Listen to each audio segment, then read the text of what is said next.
across bluegrass, Kentucky bluegrass featherbed bench and Northern California sensimilla. The amazing stuff about this is that you can play 36 holes on it in the afternoon, take it home and just get stoned to the bejesus belt. All right. That's a good one. Welcome. Pretty good. The still remaining Totally Offside podcast. Yep. The week 18 of the still. Yeah, Totally episode Offside 18. That's fucking we've crazy. We've been here a while. That's 18 weeks theoretically. How many more till half a year? What is there, 50 some? What is it, 52? 52 weeks. So. Is it 26? Yeah, 26. So we're almost there. 8 almost more. Half a year. Wow. That's ridiculous. Look at us. Man, all right. Well, we have a stupid long show today. Yeah, we have a lot of baseball, decent amount of football. What happens when the World Series ends? But yeah, we should kick it off right away. We should start. All right, yeah, we should just get into it.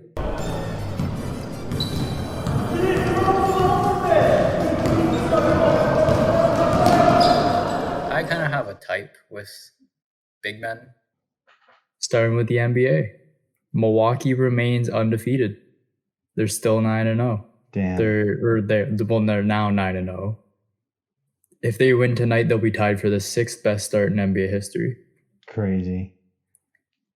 That's so nuts. It's Who crazy. else has gone 10-0 to start a season? Well, there's been multiple teams that have done it, but the Celtics, the Supersonics, and the Cavs did it in 2000. Oh, there's a Reddit post. Oh, that's from 7 years ago. That's no use. Yeah. The Warriors hold the record for at 24-0 during the record season. Best season starts in the NBA. Wow, the Golden State Warriors were 24-0 in 15-16. And then it drops to 15-0. That was the 73-9 season. Yeah, it drops to 15-0, and that's 93 Rockets, 48 Washington Capitals, and then 14-0 02 Mavericks, 57 Celtics, 12-0 96 Bulls, 12-0 is 82 Sonics, and then it's 11-0, 10-0, blah, blah, blah. Yeah. So, yeah, it's pretty much just like Philly, Boston, Seattle in the 10-0, 11-0 range. Yeah. So, I mean, they might be able to kind of hop into that 11-0, 12-0 range somewhere. I don't see them going 24-0, but, I don't think so, no. I mean, my no salary cap Seattle Sonics 2K team, I think, went 18-0, and that was otherworldly.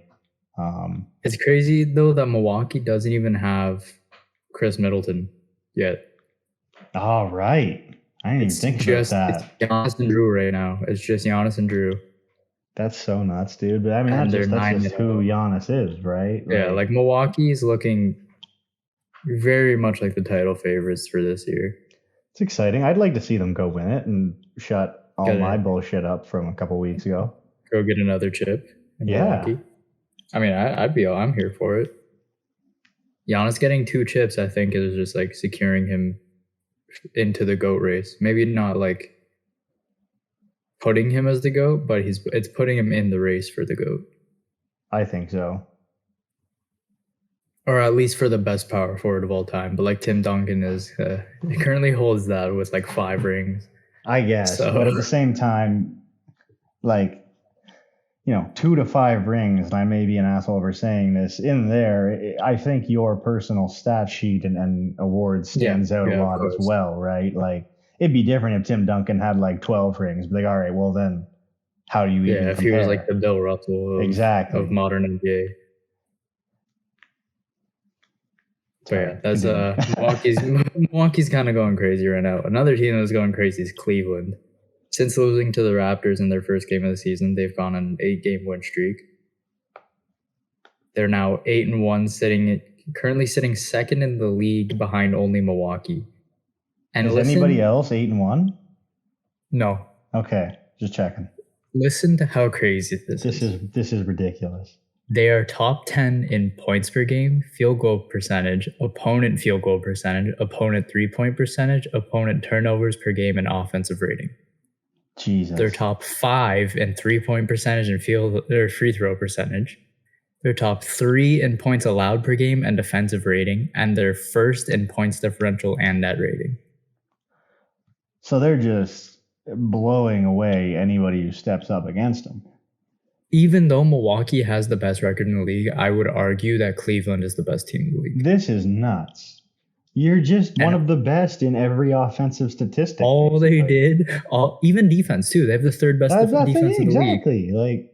And they lead. They're top 3 in points allowed per game and defensive rating. So nuts. And all they did was trade for Donovan Mitchell. Jesus. It's crazy. And Darius Garland is back now too. It's nuts to see. Like, point guard. Do you think this is because it's Donovan Mitchell? Like, is that what bringing him in? I mean, the guy's averaging like 33 points a game. It's hard to say it isn't him. Yeah, you might be right. I think it also helps that Donovan Mitchell has an all-star caliber point guard with him. Mm-hmm. Whereas Utah, he had to do everything. Mm-hmm. Whereas in Cleveland, he doesn't need to do everything. No, he can just go score like a fucking maniac. Yeah. Because that's what he does best. It works for him. He can be a true shooting guard, even though, he's a little undersized for a shooting guard. But that's okay. If you're a good scorer, I don't really care what size you are at the two. Yeah. I'm being honest. But since LeBron has left, they've been 14th, 15th, 13th, and last season they were 9th. And now they're second. And now they're second. Holy shit. What a turnaround in Cleveland. That's crazy. And that was 14th, 15th, and 13th in the conference, let alone the league. They're second in the league right now. Cleveland, this is for you. Fucking Donovan Mitchell just shattered backboards. Donovan Mitchell's gonna get a ring this year, and everyone's gonna be like, "Whoa, wait, no one saw this one coming." That'd be fun. That'd be really crazy. Fun. That'd be good. I want to see Milwaukee and Cleveland. As much as I want to see the Raptors win a chip, I want to see Milwaukee and Cleveland duke it out in the conference finals. I was just gonna say that. That would be a fun matchup, dude. That would be so exciting. They're both just so skilled in all facets of the game. It would be some of the best basketball you'd watch all year. Maybe all decade. I think Cleveland's first in net rating. Milwaukee's like second or third in net rating. Milwaukee's like first in defensive rating. That's a fun matchup, dude. I hope it happens. It's a good matchup. It's a really good matchup. And the next one would be a fun matchup too. Oh, this is actually Toronto, Atlanta are currently sitting at the 4th and 5th seed, so they would be the first round matchup. Mm-hmm. Toronto currently holds the third best points differential in the East with a 6-4 record, and the Hawks are currently 6-3. Nice. So that's going to be super exciting. I don't know when they play next. I know every team plays tonight. We have our first 15-game slate of the season. Do you think Atlanta's going to look to add like somebody of interest at the deadline this year to help top this off? If I'm Atlanta, I'm kind of just sitting tight. You just sit tight? I may be filling out a little bit of the bench, but otherwise. Okay, but I mean, like somebody people would notice. I don't think there would be anyone major that they would be changing. Atlanta plays Milwaukee tonight, and Toronto plays Chicago again tonight.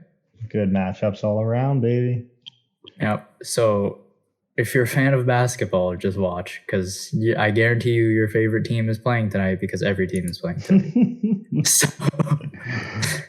regardless, your favorite team is going to be playing. Brooklyn, Philly, and Miami all sit at the bottom of the East. All three teams are supposed to be contenders in the East and are currently sitting behind the Pacers and the Knicks. Awesome. Which is crazy, especially Philly and Miami. I understand Brooklyn because Brooklyn's it's a fucking right tire now. Fire, but yeah, Philly, but like Miami should be making a ruckus. Like Joel Embiid has cooled down significantly, like to the point where people forgot that he was an MVP candidate. What? We're not even a month in. Chill out. But like, I mean, Like, no one has talked about Joel Embiid. People have been talking about Luka Doncic for MVP. People have been talking about Ja Morant for MVP. People have been talking about Giannis Antetokounmpo for MVP. Not a person has mentioned Joel Embiid. Well, it's a fucking tight fight, my friend. If you're I mean, not the best, you're not even worth talking time. about. So I'm They sorry. they have like 72 games left to play, so Exactly. it's fine. So I'm not worried. But like, Philly needs to kind of pick up the pace a little bit because they're currently falling behind. If they fall too far behind, there's no shot that they're going to be winning it yet. Not at all. Same thing with Miami, because Miami, sometimes it looks like Miami is just Jimmy Butler, and sometimes it looks like Miami has an actual competent squad. I think part of that is why I don't feel like they're worth labeling as a contender this year anyway. I feel like until you're without Jimmy Butler and have proven the other guys can do stuff, I don't think that you guys can go all the way. And sure, That's I might fair. be seeming like an ass right now for saying that, but I don't know. Yeah, watch them win this year.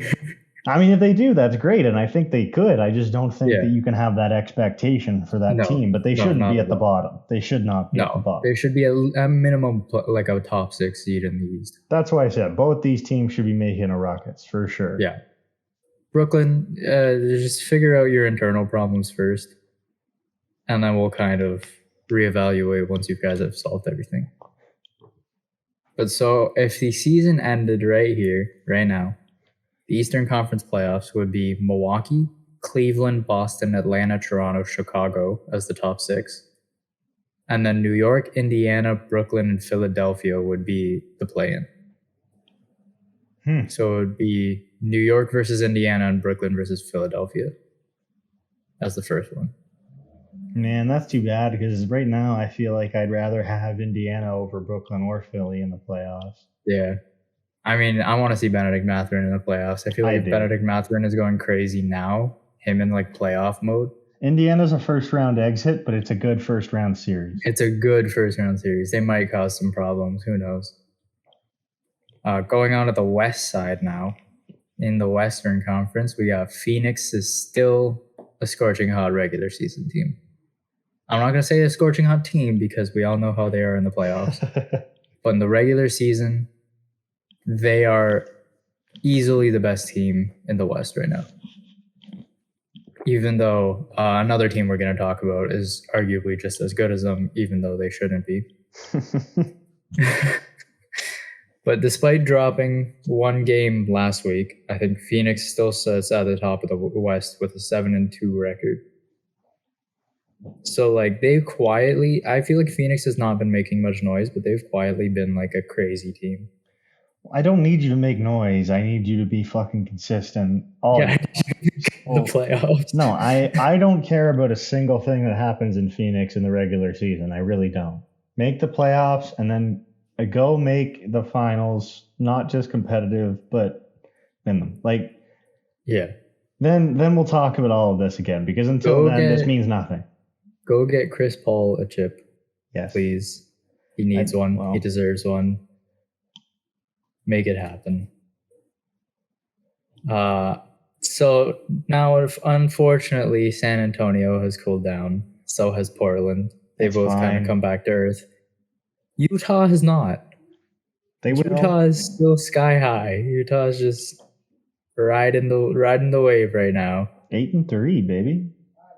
So Portland went from 4-0 to 6-3 now after a couple losses. San Antonio went from I think 4-1 to 5-5 following a 3-game losing streak. Wow, that's so now they're at 9th. Yeah, and Utah is still at 8-3. Utah is 8-3. Portland is still decent, but for Utah to be 8-3 is crazy. Their best player is Lauri Markkanen. I know. Everyone thought he was a bust a couple years ago.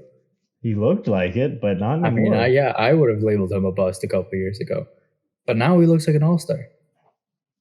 And, like, I don't know if he will just because he's playing in Utah, but, like... Well, yeah, and it's Lauri Markkanen. I don't think he will be, but there will be a lot of people saying he got snubbed. I'll bet you that. Yeah, for sure. Especially if this trend continues. For sure. But, like, you can't even say it's empty stats, too, because they're winning. Exactly. So, it's not empty stats.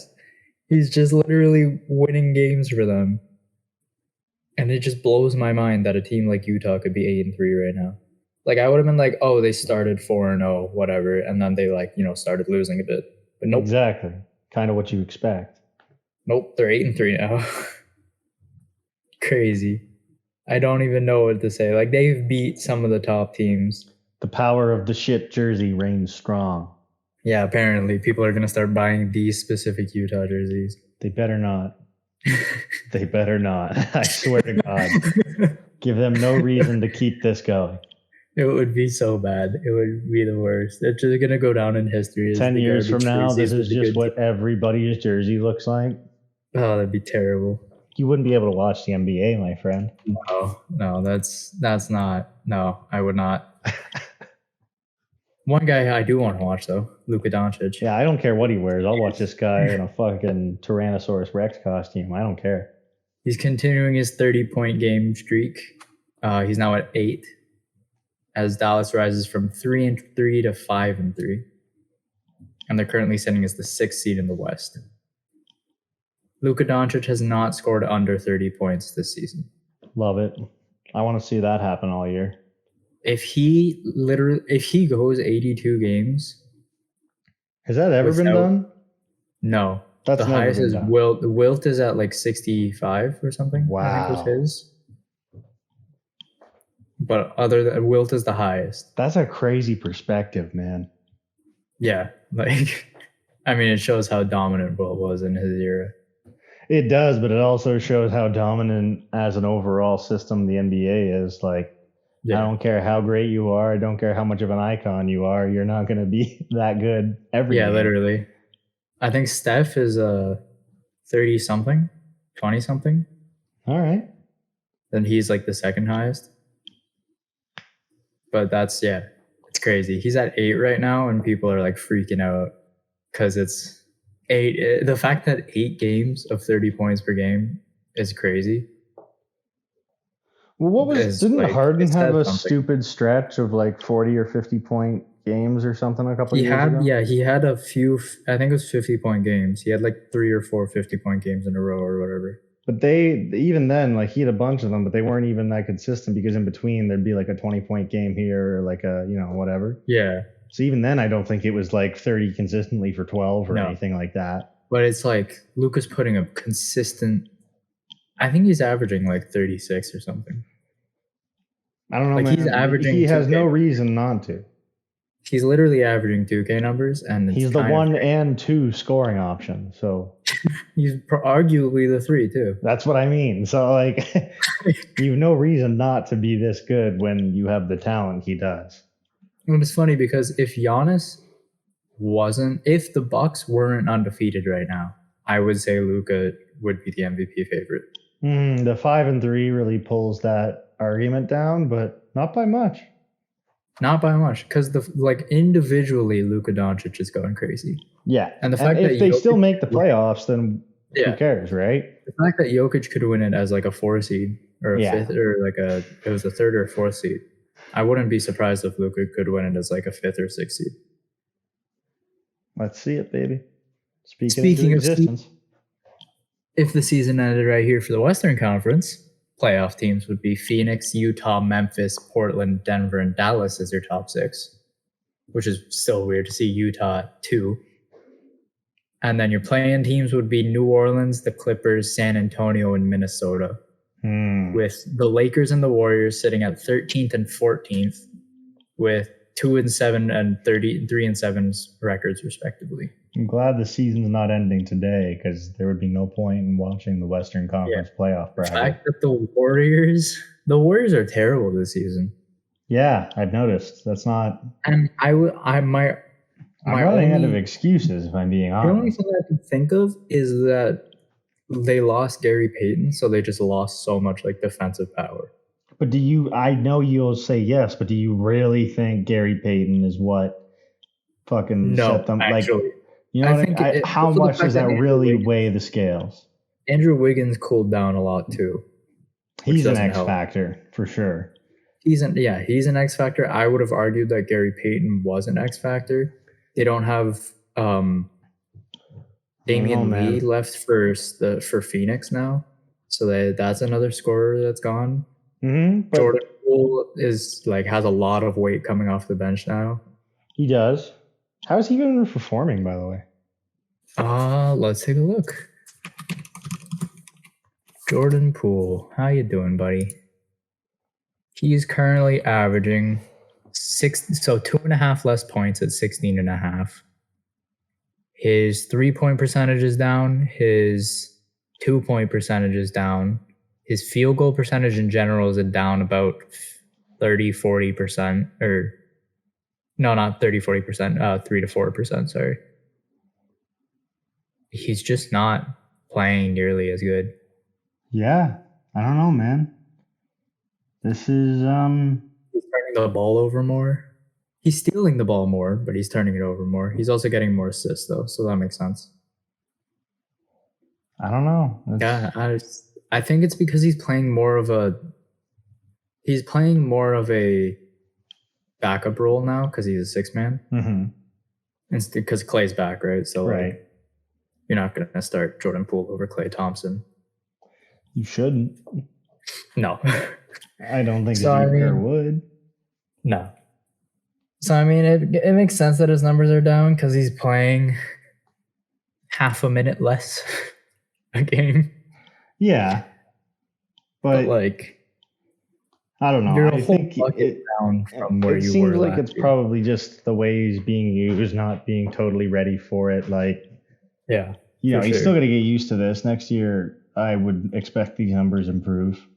Yeah, I would expect him to have a bounce back year next year. I think he's going to get a lot of slander this year that he should just not listen to. Because NBA fans are harsh, right? So For sure. If you have a bad year, people are going to rip on you. It's just going to happen. James Harden had a down year in Brooklyn and people were like, oh, he's washed, he's done. And then he went to Philadelphia and he was doing fine. So I think he just needs to sit tight for this year, keep his ears closed, keep grinding, and just play some ball. That's all I can tell. One guy who's not playing ball because he's suspended. Kyrie Irving. What a menace. Most people probably know by now, but Kyrie Irving shared anti-Semitic content on Twitter a couple weeks back. Menace. Since then, Irving has apologized, but only after initially refusing and being suspended by the Brooklyn Nets without pay for 5 games.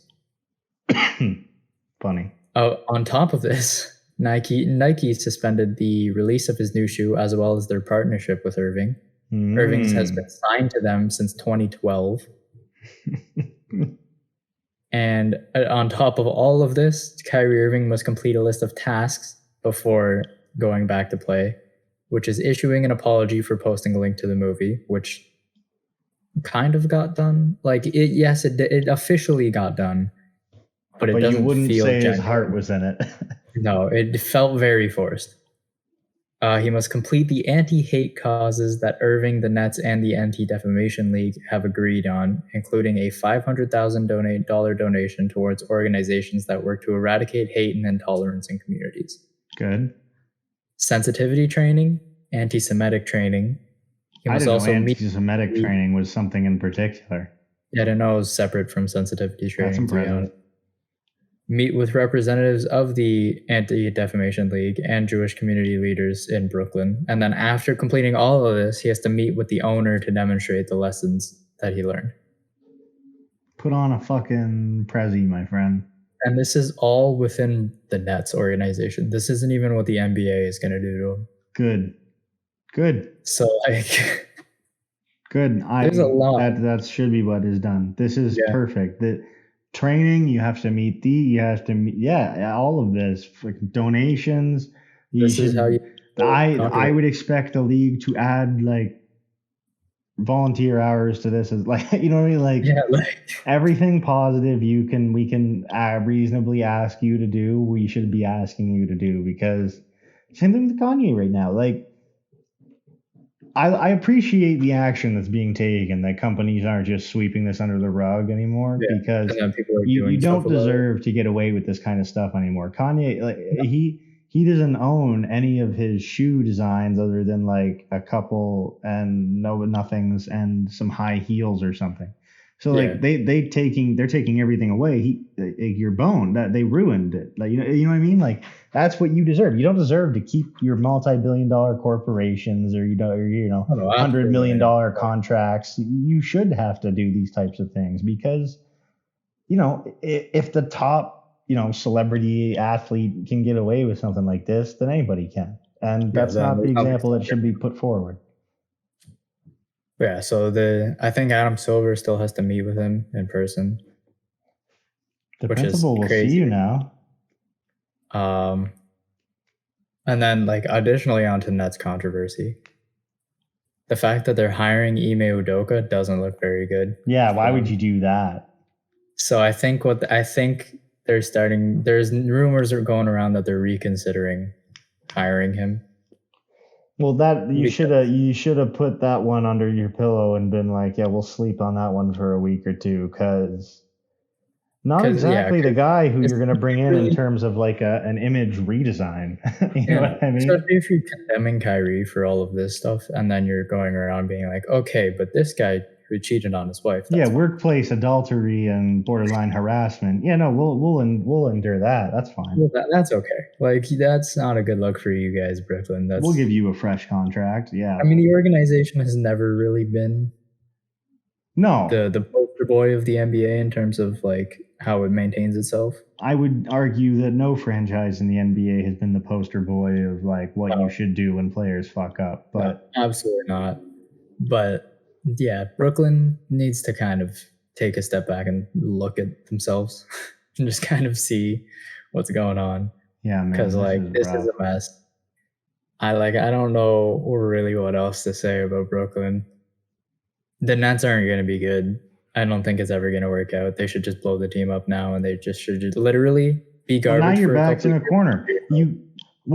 You're gonna give Kyrie all this shit now. What you're gonna you know what I mean? You can't. Yeah. You're stuck with some of these guys now. You've got to wait this year out. That's all there is to it. Literally, yeah. They can't trade Kyrie. No, because that only makes it look worse. Trading KD would be a dumb move because A, you also have to pay his contract, and B, that's the last. KD's the only guy on the team, the only star on the team, I should say, that hasn't been problematic really for them. Mm-hmm. He's the only one worth having. KD's the only one who literally came over to just play basketball. And James Harden did not. Ben Simmons clearly has not. And Kyrie, he's Kyrie. We all know. Exactly. So, I don't know, man. It's real disappointing. It is really disappointing. Brooklyn was supposed to be this big, exciting powerhouse in the East, and they were just... Good thing the Knicks are kind of interesting. Yeah. I mean, I want to see RJ Barrett succeed, so I would love to see the Knicks do well. Shout out Canadian. Shout out Canadian. And yeah, I think that's the NBA report. Man, what an NBA report it was. Oh yeah, now on to the the long baseball report.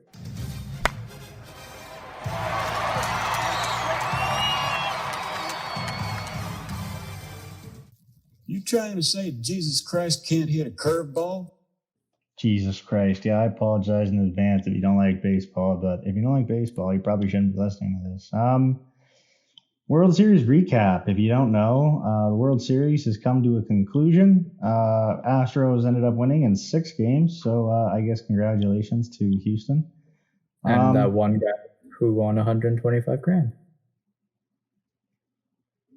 Did he bet on the Astros? I thought he bet on the Phillies. Yeah, no, he bet on the Astros to win. Well, fucking congratulations to that guy. Come have a beer with us or something. That's pretty interesting. Yeah, there's a few things that kind of happened since we last talked about the World Series that I thought were of note. The first one being that Jeremy Pena, rookie shortstop for the Astros, ended up winning the World Series MVP. And this is crazy to me. I don't know why this seems like I thought this would have happened before, but he's the first rookie position player to ever win the World Series MVP. That seems crazy, right? I feel like it would have happened at least once before. With how many great players have come into baseball and how many of them have come in as teenagers and just been excellent, you would think that one of them would have went to the World Series and won it and been Yeah, MVP. for sure. But anyway, so huge congratulations to him. He had big shoes to fill coming in behind Carlos Correa as kind of not really a name that people knew. I certainly didn't know him until this year. And man, he has stepped the fuck up, that's for sure. Verlander, still bad in the World Series. He's given up more World Series home runs than any other pitcher in MLB history as of this year. I think he's officially 0-6 in World Series starts now. Oh, that's rough. Almost a 5.5 ERA or something. Yeah, I don't know. One of the best pitchers of our generation just cannot play in the World Series. I don't know what it is, but it's been a theme throughout his whole career. Somebody who could pitch was basically the entire Astros pitching staff in Game 4 because they threw a combined no-hitter. And I believe that's only the third no-hitter in World Series history. It was something along those lines, yeah. Because you have Drysdale's no-hitter in 56, I think, for Dodgers. And then there was another one that's much older, I believe. But those are both traditional no-hitters. This one's a combined. I can't remember who started it now. It wasn't Luis Garcia. It wasn't Framber Valdez. Oh man, I feel bad. But anyway, yeah, it was a great game for the Astros. A great game to be a Phillies fan. Game 3, I believe it was. It was the one that had been postponed for rain. Maybe game 4. No, that was the combined no-hitter. So game 3. The crowd at Citizens Bank Park actually registered seismic activity twice during this game on Penn State's seismograph. When Harper hit that first inning home run and then came back into the dugout, called Alec Boehm over, told him about the pitch tipping, and then Boehm hit one. Both of those were actually registered at the seismograph station. That's crazy. I told you Philly celebrates big, and they literally shook the earth with their celebration. Philly is a crazy sports city. Like from football and like basketball and hockey and knowing all that stuff, Philly is not only are they ruthless, but like they are very passionate. Nathan, I think what happens is like I always like to think of alternative ideas of how my life could go and like kind of plan different ways I could prepare for like bad case scenarios to unfold. And it's a weird thing, but like I think I've just decided one right now, and that's like when inevitably Jess gets tired of me and like kicks me out.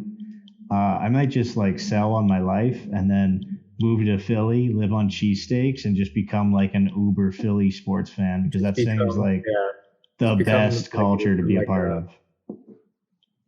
I super fan. I don't think I could climb street poles, especially if they're greased up. But if there's cold cuts up there, I'll damn sure give it a good shot. Yeah, you could probably figure it out. There's probably a technique to it.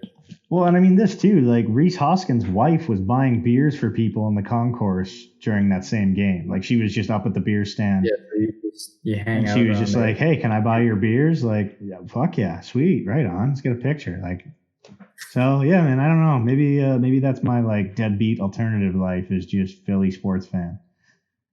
But yeah, that's the World Series recap again. I guess congratulations to Houston. I don't know. I guess this is, at least for one guy, the predictable way that the season kind of finished off. But I really didn't think these two teams. Yeah, I didn't think these two teams would be who was facing off in the World Series. And I'm sad that the postseason didn't excite me as much as I wanted it to. But I'm more of an off-season guy anyway. So looking ahead to that, we get to start with some awards, and the Gold Gloves have been announced. This year's interesting. It's the first year with the UTIL Gold Glove Award.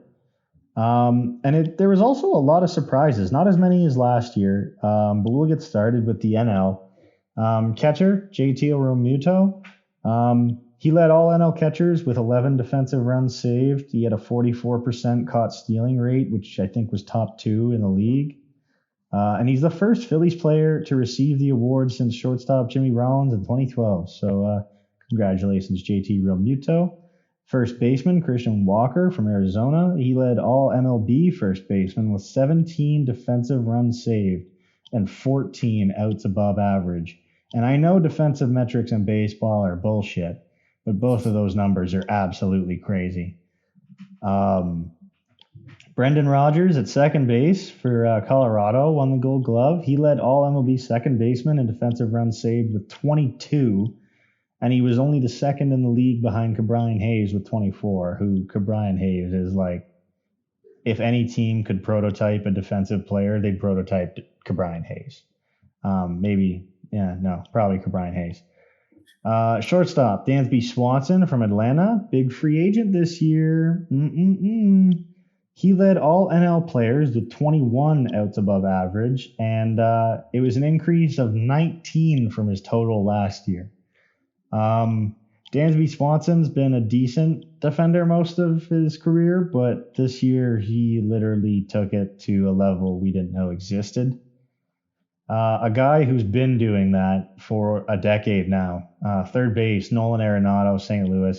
He earned his 10th Gold Glove in 10 Major League seasons, tying Ichiro Suzuki for the most consecutive Gold Gloves to begin an MLB career. He also ties Phillies legend and Hall of Famer Mike Schmidt for the second most Gold Glove awards by a third baseman in Major League history, trailing only the great Brooks Robinson. That's crazy. A decade of defensive dominance. I think that it's hard pressed for you to for anybody to argue that Nolan Arenado's not the best defensive catcher or third baseman of all time. I mean, Brooks Robinson, I might say until Nolan Arenado statistically proves otherwise that he's the best. But again, nobody's watched Brooks Robinson play unless they're like 90. So I don't know, man. 10 straight in 10 years. That's nuts. What's crazy when you consider Ichiro's career, though, is he didn't start any of this. He didn't start playing MLB until 10 years into his career. So the fact that he was so great for so long is just that much more insane. Arenado had all the professional time in the world, like every other regular MLB player type of guy. You know what I mean? Yeah. We get to the outfield. Left fielder, Ian Happ. His ultimate zone rating, which I didn't know was a defensive metric, if I'm being honest, was an 8.3, and it was the highest among all MLB left fielders. Trent Grisham in center field for the Padres. He had 17 outs above average in the regular season, and he's the only Padres player to win a Gold Glove since Chase Headley won it at third base back in 2012. So a couple of these teams haven't had Gold Glove defenders in a decade or more now, and I don't know, man, that seems crazy to me. I feel like Gold Gloves get thrown out to lots of people, but apparently it's easy to have bad defenders fill out your roster. Right field, Mookie Betts. He led all MLB right fielders with 15 defensive runs saved. This is the sixth of his career. He won the honor 5 years straight from 2016 to 2020 with the Red Sox, I believe. 2020, was he with the Dodgers? I think he was with the Dodgers, maybe. Anyway, he did win it 5 years in a row, and then he now has a sixth, so I would expect him to get quite a few more of those. Pitcher, Max Fried, Atlanta Braves. Third consecutive year winning it for Max Fried. Only 3 pitchers in Braves history to win multiple Gold Gloves. Hall of Famers Greg Maddux with 10 and Phil Niekro with 5 are the others. So, damn, Max Fried's getting up there, man. And it's crazy, too. He is I didn't know pitchers could win Gold Gloves 3 years in a row, if I'm being honest. I didn't think you got enough chances to make defensive plays consistently, but Fried is such it's part of his game for them to hit the ball back to him explicitly. So I guess it's working. Yeah. Not that pitcher is a place you normally look for defense, but you're not going to shy away from defense wherever you can get it. And the first ever NL utility Gold Glove player is Brendan Donovan from St. Louis. He is also a rookie this year. So the first NL utility Gold Glove winner is also a rookie. That's pretty damn cool. That's pretty crazy. He appeared at every position on the diamond this year except center field, pitcher, and catcher. Played every other position. That is insane. That is the most Swiss Army knife I think you could get. St. Louis is crazy this year because they had so many like true young talented prospect rookies as well as like older not ever a prospect rookies that all just broke out this year. There wasn't one of them who was bad basically. And so they had this situation all season long where it's like, okay, our entire bench also needs to play, so they're just going to need to play a bunch of positions. Basically every infielder they have can play the rest of the infield positions, and every outfielder is just one of the best defensive outfielders in the league, so they can play anywhere they want as well. It's incredible. Could you imagine this guy's like if in Diamond Dynasty there wasn't like a limit on positions? I don't think there is anymore, if I'm being honest. There might be, but I don't That'd think be there is crazy. anymore. Oh, then this guy just has like every position. Yeah, it'd be great if Brendan Wherever he Donovan wants. was like not probably bronze or silver, but Yeah, if he was, a good card. give him a couple years. I think Brendan get up there. Donovan's like 24 or something. Give him a couple years, and with his defensive prowess and the way St. Louis develops guys, he's going to turn into something. That is if he gets time over some of those other incredible infielders they have. I don't know, man. It's a good problem to have, but I'm not super jealous of it. It seems stressful. And then we'll get to the American League. Jose Trevino at catcher for the Yankees. He's the third Yankees catcher to win a Gold Glove, and he led all major league catchers with 21 defensive runs saved. I got to be honest with you, I didn't know Jose Trevino was a defensive catcher. I kind of knew a bit about him before he came to the Yankees, and I just knew he could like sort of hit, and he was a good catcher, but that's nuts. Vlad Guerrero at first base. He's the first Jays Gold Glove winner for first baseman in the history of the franchise. That's great. That's pretty nuts. I didn't expect that considering how many great first basemen the Jays have had over the years. But anyway, that's pretty cool. Andres Jimenez from Cleveland at second base. He led all AL second basemen with 16 defensive runs saved. He also had 12 outs above average. He was a menace. He had a huge breakout year at the plate and with the glove, and the defense all year long was head turning. It was like the same way I describe Matt Chapman, I would go far enough to describe Andres Jimenez that way. He makes defense exciting, period. Jeremy Pena, that trophy shelf is getting very, very heavy after year one. Very quickly.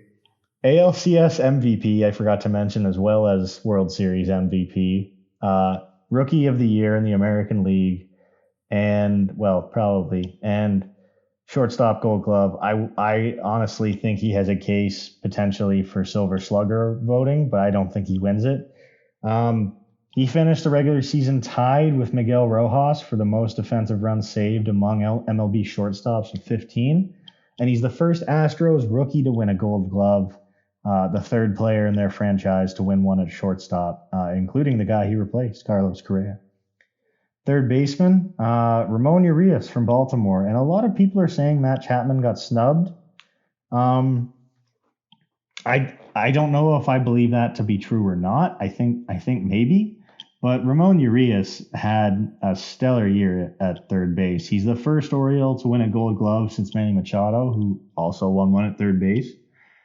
And he led all AL third basemen with 14 defensive runs saved. So, I don't know. I watched him play against the Jays a lot, and he was a freak at third base.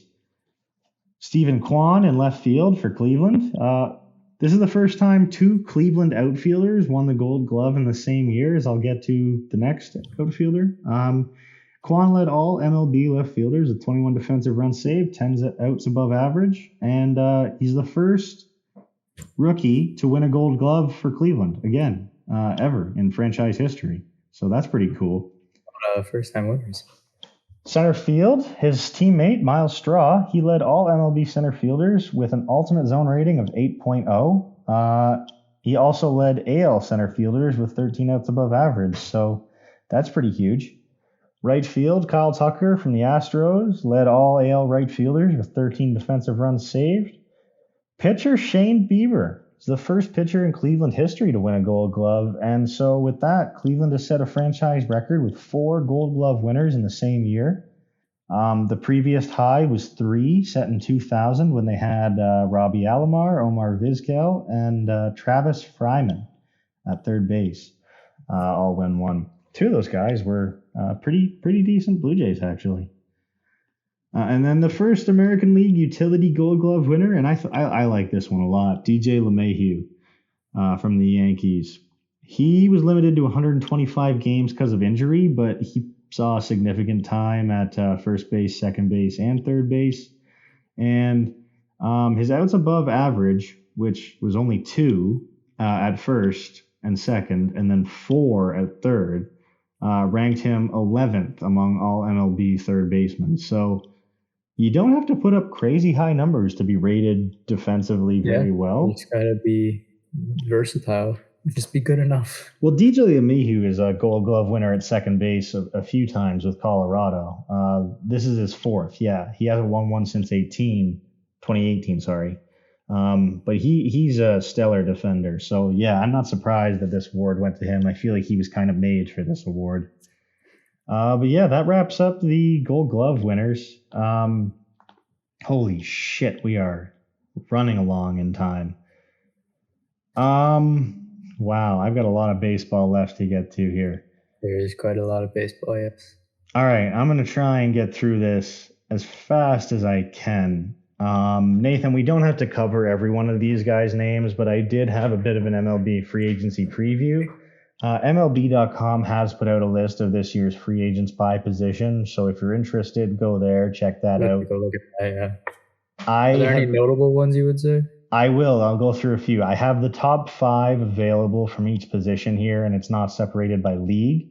I am going to go over a couple of them that are interesting. The catcher one is overall a market that I'm interested in. I'm always interested in because catchers, like quarterbacks, are hard to find, at least ones that are very productive. Wilson Contreras is maybe one of the top free agents on the market this year. He's 31. He had 5.5 WAR this year. He played for Chicago, but him and Ian Happ were supposed to be traded at the deadline, and they weren't. Now, Ian Happ has contract remaining under club control, but Wilson Contreras is a free agent, so he's going to go somewhere and make some big money. I thought he was going to Houston at the deadline, and he didn't. So I'm interested to see where he ends up signing. There's a couple other catchers in there with some pop, like Mike Zunino, Narvaez, Sanchez, Vasquez. They're all guys who are going to get decent contracts. I don't think they're going to command any type of top dollar. But the catcher market as a whole is usually pretty shallow. So those top guys can really command whatever they want. And I'm excited to see how that plays out. First base, there's a lot of older guys. Jose Abreu, Anthony Rizzo, Josh Bell. Brandon Belt and Yuli Gurriel top that. Anthony Rizzo can opt out of his deal with the Yankees. I don't know if he will, but first base, you're probably not looking at a significant upgrade for at least a long-term piece. Same thing with second base. Gene Segura, Colton Wong, and Josh Harrison are on club options, and they're kind of the best options, and they're all north of 30. Adam Frazier could be a very sneaky pickup for somebody. I think he's going to be a great value pickup for somebody on the market, but second base is really shallow, and that's not a problem because the shortstop market is, again, one of the deepest it's been in the last decade. Last year and this year are both crazy, especially with Carlos Correa opting out. We'll see what happens with Xander Bogaerts in Boston, but Trey Turner, Carlos Correa, Xander Bogaerts, Dansby Swanson, Tim Anderson, who is on a club option right now. Any one of those guys you would be very happy to have in your lineup. Third base, it's basically just Justin Turner, Joey Wendell, who are both on options, and then Brandon Drury, who had a kind of a breakout this year, but you're not looking at third base market this year. Outfield is interesting for sure. Left field specifically, not so much. You've got Joey Gallo, Andrew Benintendi. Center field is where some big money is. Brandon Nimmo, who a lot of people are saying is going to command well over $100 million. And I'm not sold that he deserves that, but I also don't watch many Mets games. Below him, there's really nothing in center field for you. Kevin Kiermaier, Adubel Herrera, Lorenzo Cain, and Kevin Pillar, who are all pretty well over 30 and don't play much. Right field, obviously, the headline, Aaron Judge. One big name there. I didn't realize this. He put up 16.9 WAR this year, Nathan. What? That is absurd considering the next highest is 3.3. Well, I know, and the thing is, like, that's 17. That's like Barry Bonds numbers, dude. That's otherworldly. And yeah, Mitch Haniger below him is an excellent right field option. Like, I would be happy to have Mitch Haniger on my team, and he had 3.3 WAR. So right field, I don't know what you're doing. There is some nice options down the outfield board, especially in right fielder. Some guys around 30 who would be good value deals. But until Aaron Judge falls, I don't think we worry about any other outfielder, if I'm being honest. Yeah, no. DH, a lot of old guys, JD Martinez, Michael Brantley, Matt Carpenter, Andrew McCutchen. The only one I'm interested in is Trey Mancini, who has a mutual option. We'll see what Houston does. I would imagine that they pick it up, and he probably agrees since they just won the World Series and whatever. I don't know if he's going to look for a bigger deal now, but my bet is he stays in Houston. And then the big markets here, this is where my Jays are going to have to be fishing lots. Starting pitcher, relief pitcher. Starting pitcher, I'm not going to say it's deep, but it's kind of deep. Headlined, of course, Carlos Rodon, Aaron Nola, Clayton Kershaw, and Jacob deGrom are kind of the guys, the A++ tier guys here. Clayton Kershaw, you could argue, but deGrom can opt out of his contract. Nola has a club option, which will be picked up, so that means you're looking at Rodon, Kershaw, Eovaldi, maybe Tyler Anderson. I don't know what Justin Verlander, Chris Bassett, and Sonny Gray, I don't know how that's going to unfold. They're all on option deals. So once you kind of clear out those option guys, the starting pitcher market really drops out. You're looking at guys like a Kyle Gibson or a Martin Perez, Jose Quintana, Zach Eflin, Ross Stripling. A lot of guys who you're happy to have as maybe your 3, 4, 5, but there's really not a lot of true number ones available this year. It's kind of basically coming down to, do you want Aaron Judge, a shortstop, or some depth? Yeah. Relief pitchers, kind of the same thing. Even the top of that is Craig Kimbrell, Kenley Jansen, and Taylor Rogers, who are all north of 30. Lower down the board, Matt Whistler, David Phelps, Rafael Montero. Not a lot of guys who stand out. Again, a lot of guys who could help fill out a bullpen. So not the most overwhelming free agency class ever, I'm going to say. I'm not excited by this one, but there's a couple storylines I'm excited to follow. Some of those being where these guys are going to go. Now, with this not being an outstanding class, I think that there are a lot of teams looking to get substantially better. Some of those being the Chicago Cubs, the San Francisco Giants, the Texas Rangers, the Dodgers, the Yankees, the Cardinals, the Braves, the Mets, the Red Sox, and the Phillies. These are all the teams that I expect, as well as maybe the Blue Jays, to be the biggest spenders, with Chicago, San Francisco, and Texas being probably up there. But obviously the LA Dodgers, the Yankees, and the Braves, you never are, and the Mets you're never afraid of having, big expenditures come out of there. The Chicago Cubs, they have over $100 million of pre-luxury tax payroll before they even hit the first threshold. They're going to be in on everyone. They have to be, signing Stroman and Seiya Suzuki last year.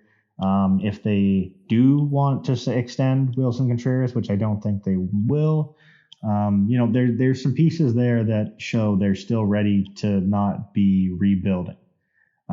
Nathan, could you name me 5 players from the Chicago Cubs lineup? I've named 4 of them this episode. Well, Rizzo used to play there. That doesn't count. Didn't he? He did, but that doesn't count. But okay, you see what I mean, though? Like, for an out-of-baseball fan, Chicago Cubs, they mean nothing to you. They're the 4th most valuable team in baseball, my friend.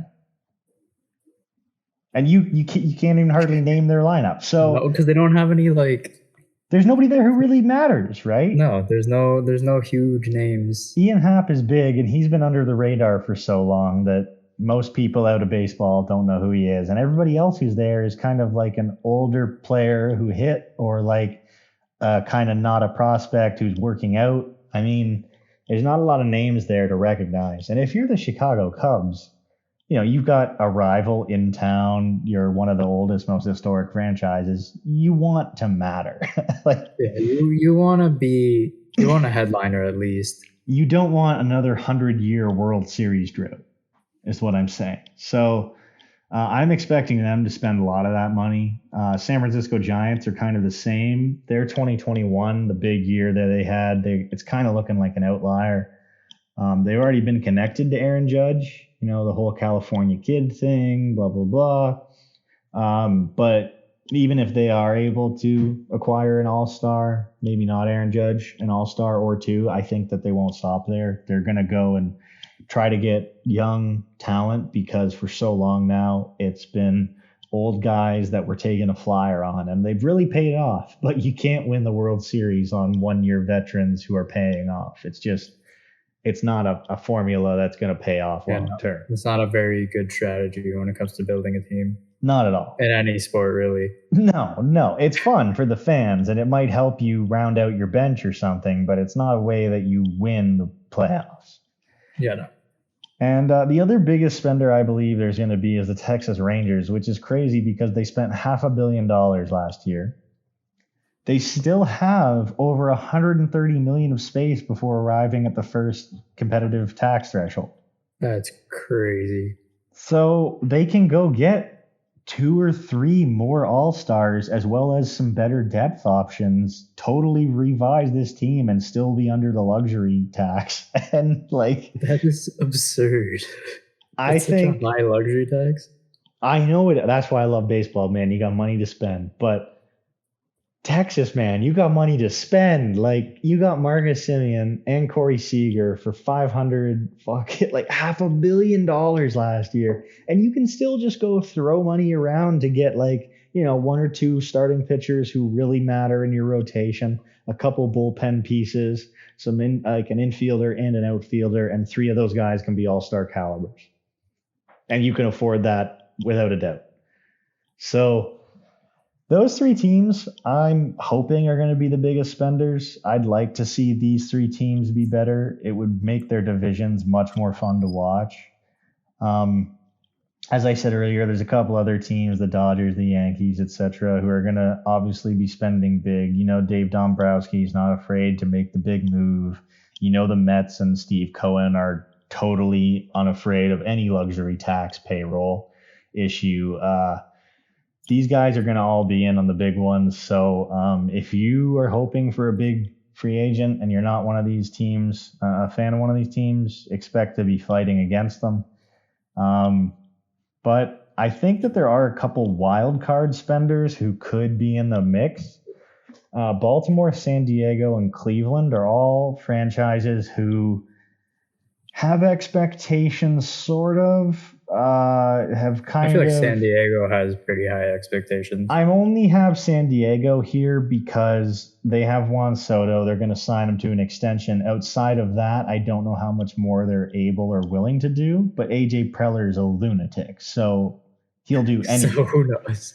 But yeah, Baltimore, San Diego, and Cleveland, they have expectations. They have, if you're San Diego and Cleveland, kind of a track record here of having success. But all of their front offices have kind of had some falter or some swing and miss in the past years. San Diego, I guess, it's sort of just Tatis, and you can't lump that on the front office. But Baltimore, they saw their first competitive baseball season in 3 or 4 years or something. Basically, since as long as the Jays, 2015. So, but even with that, they sold at the deadline, which was fine. It was smart. It's what they're supposed to do. But they have a foundation. And I think if they went out and got, not a Carlos Correa per se, but if they went and got, A couple of those decent outfielders that we talked about, an infielder or two, and maybe traded some of more of their pieces, they could take a big step next year without spending too much money and really make the AL East a much more competitive division. I hope they don't for my sake. The Jays had a hard enough time this year, but I think it's possible and I think it's probable. San Diego, they have some money coming off the books.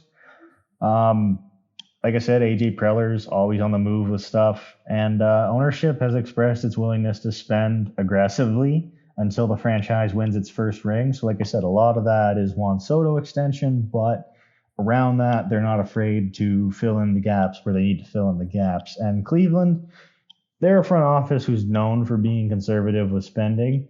But a lot of their young guys balled out this year. They made a good run. That division looks totally up for grabs. And they have a lot of big names. You know, they signed Jose Ramirez to a very team-friendly long-term extension. They have guys like Steven Kwan, guys like Andres Jimenez, who came up and broke out and look like they're going to be key pieces going forward, who are going to be cheap for the next few years. So I think if they can go and get a couple more pieces, add a little bit more to their lineup, and as we'll talk about, maybe make a big trade, I think that they can really take a next step next year, spend a few more bucks, and make a deep run into the playoffs this year. And that brings us to a few big trade candidates. I think this is one of the more exciting things of every offseason because it's something harder to predict than even signings. I always like listening to trade talk and trade rumors. It's one of the best things of being a sports fan. Speculation is the best part about sports. Oh, for sure. If you really care about sports, your favorite thing to do is talk about what ifs, right? Yeah. So I'm willing to bet that maybe 3 or 4 of these guys actually end up getting traded. I don't think everyone on this list will. I think that should be obvious, and I'm not even going to fathom a guess probably as to where they go because it's not worth it. Nathan, before I start, is there anybody here who interests you excessively? Minus the top 3. I was going to say the very first name on the board. Okay, well, we might as well start with the very first name on the board then. Shohei Ohtani. Obviously, trade rumors swirled around Ohtani all year. He is under club control for one more season, but it's over in Anaheim. 44-61. They were staring down a losing season. This is from a bit of an older article, but they inevitably ended up crashing and burning all year long. Artie Moreno is going to sell the team. When they were listening at the deadline, supposedly it came down to whether or not there'd be a deal that Artie Moreno was willing to hear, and he wasn't willing to hear any of them. So I don't know, man. I think it makes selling a team with Ohtani on it a lot more enticing than selling a team without Ohtani on it. That's true, yeah. And I think that's the biggest reason as to why he won't be going anywhere, because it's going to be sold likely within the next year, and that's when his contract's up. So I think the best case scenario in Artie Moreno's mind is I sell this team at a premium with Mike Trout and Shohei Ohtani on it. Somebody else can come in and give him that big payday extension if they want, trade him if they want, whatever. It becomes the enticing move to whoever buys the franchise. So I don't think it happens. I think another big reason is there's just no way to value them, right? There's like pretty you're much getting where you're valuing. You're getting Jacob deGrom, and you're getting Cedric Mullins or something. Like you're getting 2 top of the line players in one. What do you give back? Everything? Nothing? Yeah. And like the people that you would give back are normally untouchable on teams. Exactly. And that's the thing you have to consider is that it's not only now we're acquiring a star, we're giving up crazy amounts, and both of these fan bases are going to be rocked. So how are we going to feel about this? So I think that one's too tricky and too messy to happen. One I do think is very likely to happen. Sal Perez, catcher, Kansas City. been an absolute staple in their lineup for damn near a decade now. One of the best hitting catchers in all of baseball. But the thing is, Kansas City has what looks like the next coming of Sal Perez and MJ Melendez. He led the minor leagues last year in home runs. I think he had 45 or 46. He came up and he's been a stud this year. He's a consensus top 100 prospect. He had over a 700 OPS. He had double-digit home runs in his rookie season. He was playing in the outfield for them as well, just so they could get his bat in the lineup more. I mean, he's a guy you want playing. The only thing in the way of this one is that Kansas City is known for being loyal to players, and part of that is that Sal Perez can veto any trade because of his 10-5 rights. Now, if you don't know what 10-5 rights are, if a player has spent 10 years in the league and 5 or more years with the same team, they then have the right to veto any trade for them. That's a rule. It's not a part of their contract. That just becomes in effect when you hit those thresholds. That's crazy. Yeah. So that's a wild rule. Exactly, right? So I think that, I don't know if Sal Perez wants to play the rest of his career in Kansas City. I don't know if he wants to try and force the front office's hand. I don't know what the plans are in any way there, but I think that if you're Kansas City, you're looking at MJ Melendez, Bobby Witt Jr., all these young guys you got coming up. MJ Melendez, production-wise, is a pretty good replacement, it's looking like, for Sal Perez, and Sal Perez would get you a shitload in return. Everybody's looking for a catcher who can do what he can do. So, could be one of the bigger moves of the offseason, in my opinion. I think it's one of the more likely ones to happen if the situation worked out and maybe Perez felt like it would be worth not vetoing the trade for him. Yeah. But the rest of these, I think there's a good 50-50 chance they happen or not. Rafi Devers in Boston.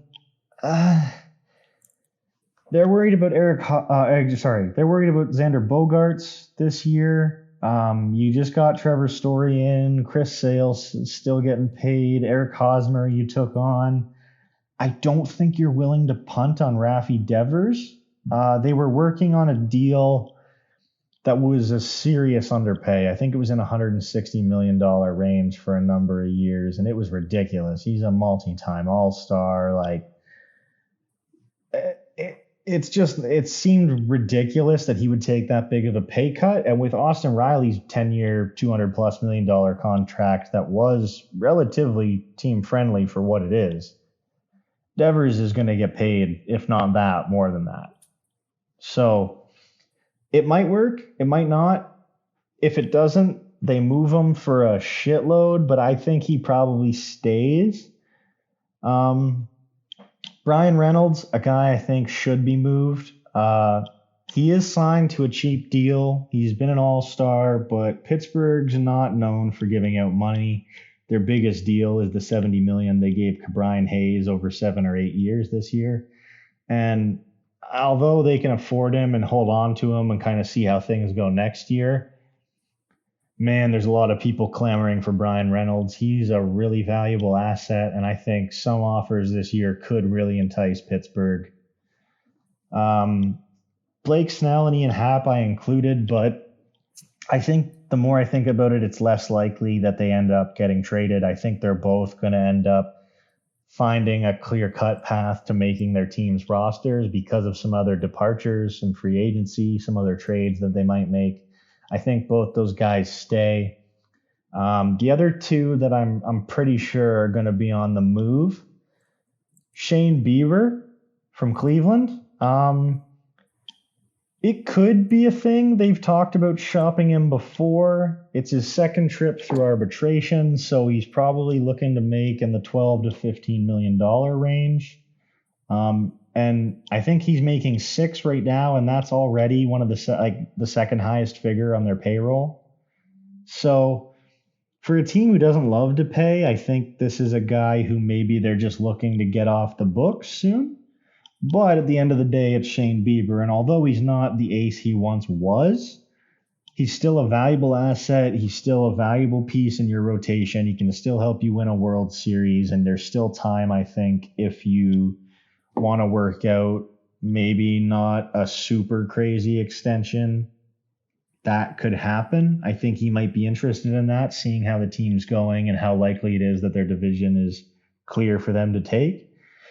So that's a possibility, but I think what ends up happening, because it is Cleveland and they are notoriously cheap and they don't spend on free agents and they do value prospects that they trade them, they get a big package in return. And in 2 years, like 2 out of those 4 guys that they get or something end up being a part of their everyday rotation. Like, it wouldn't surprise me in the slightest. Similar situation with Sean Murphy in Oakland, their catcher. He's a Gold Glove winning catcher. The bat is there, kind of. He hits for a lot of power. He might hit for a decent average. Going to be a stellar defender, leader on the team. He'll be arbitration eligible for the first time this winter, which seems crazy to me.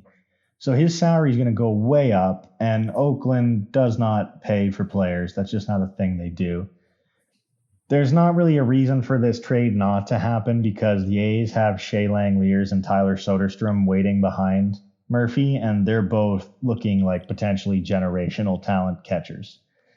I could see both of them in the next 10 years being the 1 and 2 best catchers in the league, potentially if Adley Rutschman doesn't turn into what he's supposed to. Like, Adley Rutschman and Francisco Alvarez are the only reason why these two aren't going to be the biggest catchers in the game potentially. I don't see any reason why you keep Sean Murphy over these guys. You're not in a win now mode. Let these rookies play as much as they can. So I don't know where Sean Murphy's going to go. He's interesting because he's an excessively valuable catcher. But if Sal Perez is also on the market, I think that Sean Murphy's going to have to wait to be moved because everybody's going to be fighting for Sal Perez if they need a catcher. So, couple interesting storylines. I think those are some of the guys who could be atop the trade market. But like I said, I'm not willing to venture who goes where after my World Series prediction. And I don't know. I'm going to maybe think about next week doing like a what my Jays should do for the off season.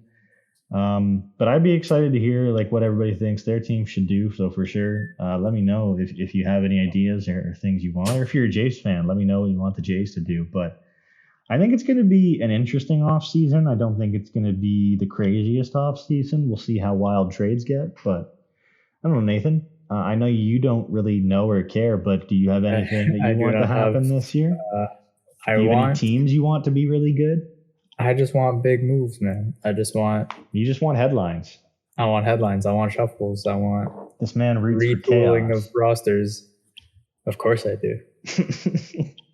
Well, what's exciting is we already had the first off-season transaction technically. Edwin Diaz signed a 5-year, $102 million extension. Highest paid closer in baseball history. I think it's the first $100 million contract given to a closer. Amazing. If I'm not mistaken. Sugar Diaz, baby. Let's go. Timmy Trumpets. That's, I hope, not going to get old. I really hope that in 2 years I'm not like, Jesus Christ, here we go again. Like, I hope that stays fresh because he is electric. And that stadium, when he comes out, is electric. It's unbelievable. And then a couple hirings. White Sox make a couple hires. Pedro Grifol as their next manager and Charlie Montoyo, former Blue Jays manager, as their bench coach, which is his role.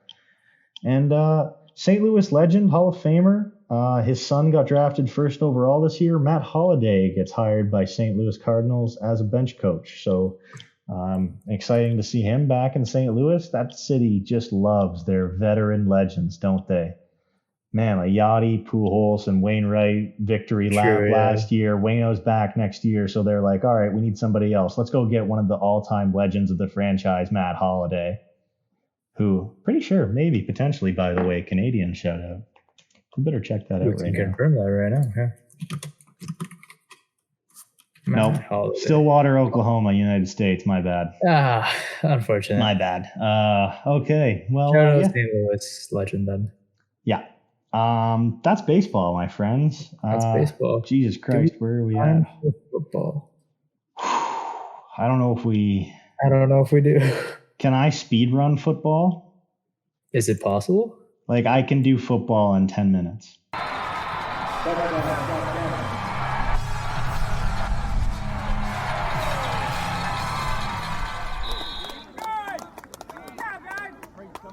All right. We'll time you. All right, what are we sitting at right now? We're at we just hit 114. All right, so we'll go. I'll even do college football. God damn it, Georgia outside linebacker Nolan Smith out for the season with a torn pectoral. He's looking like a first-round draft prospect. He might not make the combine, and it's a huge loss to Georgia's defense. Georgia does end Tennessee's undefeated season though, 27-13 final. Georgia only scored 3 points in the second half, but Tennessee was clearly affected by the Athens crowd. Tennessee drops to 8-1, probably have their playoff fate laying in the hands of the committee. Notre Dame upsets Clemson 35-14, reasserts, wow, holy shit, 35-14 is crazy. Nearly 2 years to the day since the Fighting Irish took down the Tigers in 2020 as well, which is really cool. Clemson drops to 8-1, and this blows my mind, is set to fall out of a college football playoff spot at 8-1. Holy shit. LSU Alabama had an instant classic for sure. It likely ends Alabama's playoff chances again with, I think, their second or first loss this year. 32-31 final in overtime. Bryce Young tried his best, but Jaden Daniels, scored the opening drive in TD, and they went for the 2 and won the game. So it was crazy finish. Both teams are now 7-2. Bama has 2 SEC losses, and LSU leads the SEC West. And this game, Tanner Mordecai, record-setting game. SMU versus Houston, 77-63 win.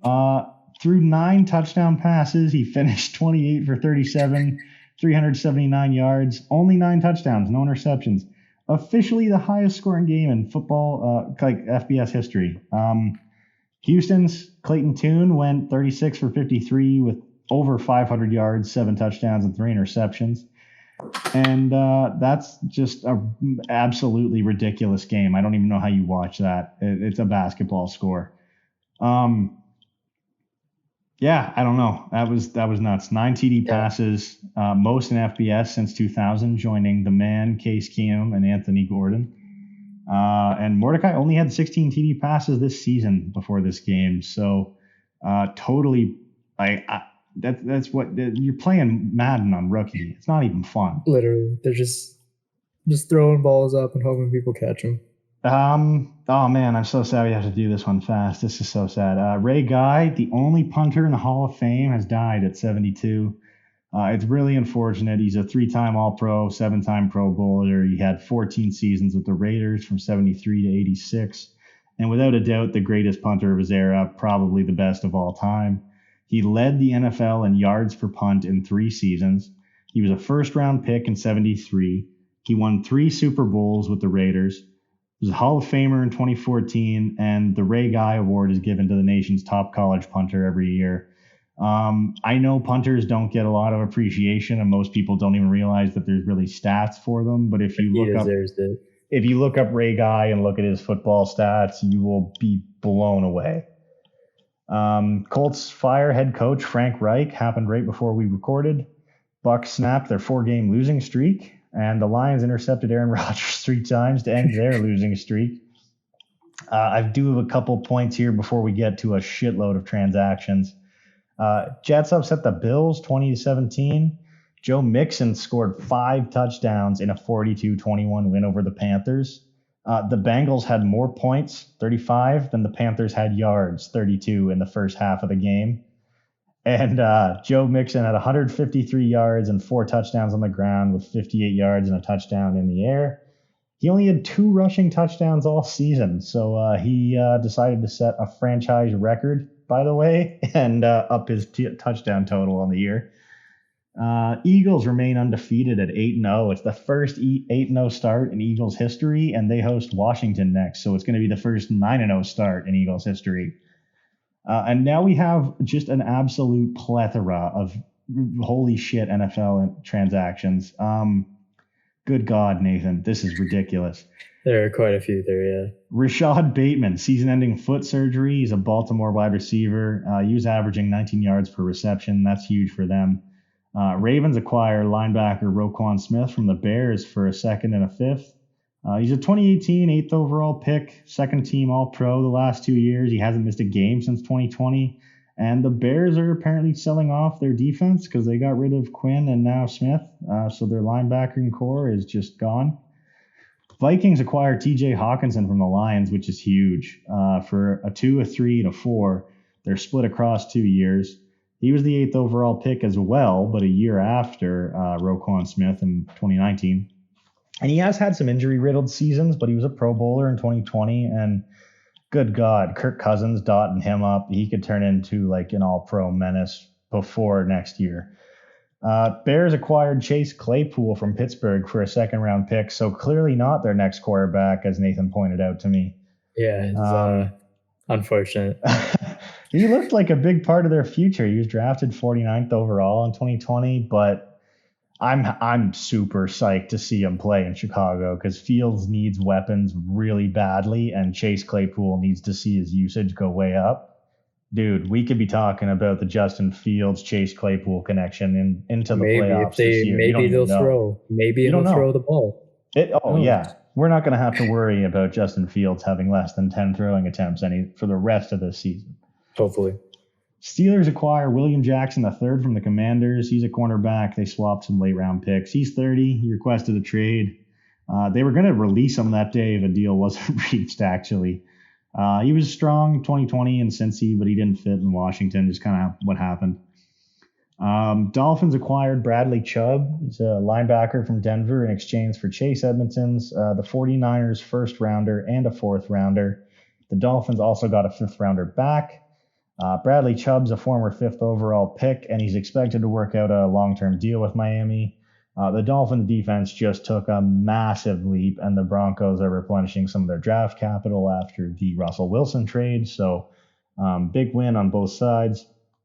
Your Jags, taking a long shot here, and one I'm excited about. They acquire Calvin Ridley from Atlanta, a conditional fifth rounder going the other way based on his reinstatement date and his roster status. If you don't know, he was suspended last year, he was suspended for all of this year based on betting on games last season.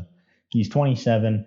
And he only played 5 games last season due to mental health. He had a huge breakout year the year before, but it's just kind of been a lot of problems with him in Atlanta since they drafted him, basically. So Jags taking a long shot. If he comes back next year and has himself together, he could be a huge addition for them. Dolphins acquire running back Jeff Wilson Jr. from the 49ers. There's a fifth-round pick going the other way. They needed a running back before they traded Chase Edmonds. And Mike McDaniel coached Jeff Wilson when he was in San Francisco, so it just made sense. Nyheim Hines, huge move to the Bills. He's a pass-catching back. He's a former fourth-round pick, but he's made a name for himself. He's been reliable. He's been a great offensive weapon for Indianapolis, and now the Bills are going to find some really fun ways to use him. And finally, the sale of the Commanders will be incoming. Dan Snyder announced that he and his wife have hired the Bank of America Securities to explore the potential sale of the team. If you've followed them, you've known he's long resisted it, even amid all the controversies and the pressure. Even last month, he said he'd never sell the team, but he also said he'd never change the name, and that happened. So it didn't really matter. The other owners, I found out, would have been able to vote him out anyway, which I didn't know was a thing. Yeah, me neither. That's pretty cool. You get to be part of the owners club until they don't want you to be part of the owners club anymore. That just makes sense.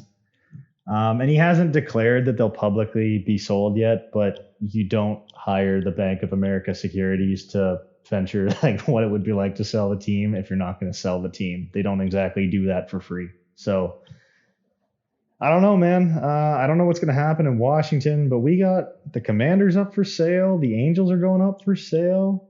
There's somebody else, isn't there? I feel like we've reported on one recently. There might be. Man, everybody's up. We should buy a team, Nathan. Go fund me. Yeah, let's go buy a team, dude. Let's go buy a pro sports team. I don't even know what we'd call it if I'm being totally honest. I don't know. We're totally not prepared. Let me just manage. Let me just manage. We'll go back to that, right? Yeah, we'll go back to someone get a team for us. We'll manage. Someone buy a team and put us in the front office. That's what you should do. That's what we'll do. All right. Yep. All right. Well, Jesus H. Christ, that's an hour and 23 minutes, which feels like it was about 4. Good God, Nathan. How you doing, buddy? You've had a long time to rest. And yeah. It's been a long app. I ran out of water. We've been on a trend of long apps recently. Well, we can't help it. There's like 5 North American pro sports leagues on right now. There's playoffs going on. I haven't talked about hockey in like 2 weeks. Shit's crazy, but it's crazy. That's okay. Baseball's done now, man. So next week we'll talk a little bit of Jay's off season and maybe any moves that have happened, which being the first week, I can't imagine much. And yeah, hopefully we'll get to talk about maybe a little this day in sports. Maybe we'll get to do some other fun one-time segments we haven't yet. Maybe we'll actually get to talk hockey. Maybe. Who knows? Tune in for that. That's going to be fun. Let us know on Twitter, Totally Off Pod, what you want to hear next week. Because, like I said, baseball is done. We got to fill that time, hopefully. I mean, we don't want 1.5-hour episodes every week, but no. It's okay. We'll get there. So if you've made it this far, Jesus Christ, you are a devoted listener. 18 episodes, most of them well over an hour now at this point. Oh, definitely. Yeah.